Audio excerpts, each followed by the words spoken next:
ആരാ ഇവിടെ അമാനുഷികരും ദൈവവുമൊക്കെയാണെന്ന് പറഞ്ഞുകൊണ്ട് ചിലർ നടക്കുന്നു എന്ന് നമ്മുടെ മോഹൻ ഭഗവത്ജി. ഭഗവത്ജി പറഞ്ഞത് ഇപ്പോ സാമൂഹ്യ മാധ്യമത്തിൽ വലിയ ചർച്ചയാണ്, വാർത്താ മാധ്യമങ്ങളിൽ ചർച്ചയാണ്.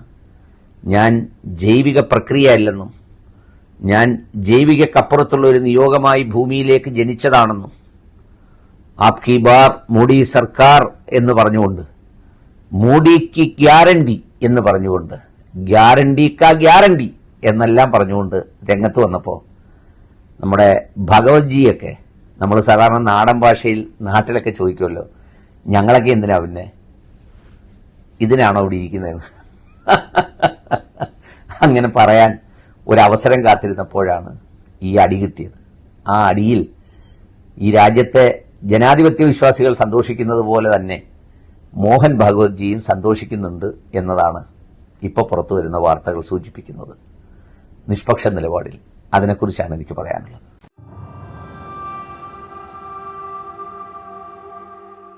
മോഡി ജി കാ ഗ്യാരണ്ടി, മോഡി ജി കാ വാറണ്ടി, മോഡി ജി കാ ആപ്കെ സർക്കാർ 400 പാർ എന്നൊക്കെ പറഞ്ഞാണ് രംഗത്ത് വന്നത്.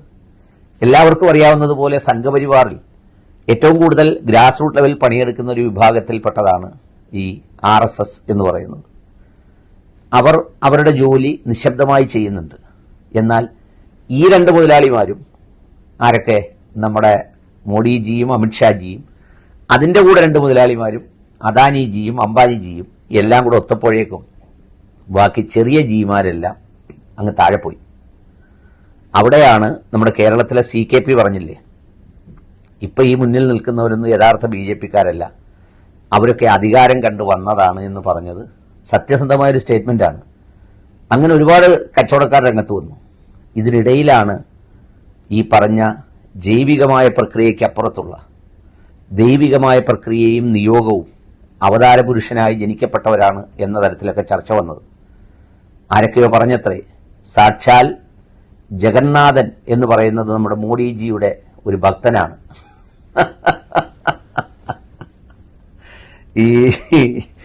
ഈ സംഗതി ഇങ്ങനെ മൂത്ത് വരുമ്പോഴേ പിന്നെ എന്ത് പറഞ്ഞാലാണ് പിടിച്ചു നീക്കാൻ പറ്റുന്നതെന്നനുസരിച്ച് മൂപ്പ് കൂടും. അങ്ങനെ കൂടിയാണ് പ്രാണപ്രതിഷ്ഠാ ചടങ്ങിന് മുഖ്യ കാർമ്മികത്വം വഹിച്ചതും. അപ്പോഴൊക്കെ നമ്മളിതൊരു പ്രധാനമന്ത്രിക്ക് ചെയ്യാവോന്ന് ചോദിക്കുമ്പോൾ എല്ലാവരും പറയുന്നത് ആരാ എതിർക്കുന്നതെന്നൊക്കെയാണ് ചോദിക്കുന്നത്. സത്യം പറഞ്ഞാൽ അതൊക്കെയും ഈ അതിര് കവിഞ്ഞ ഒരു സംഗതിയാണ്.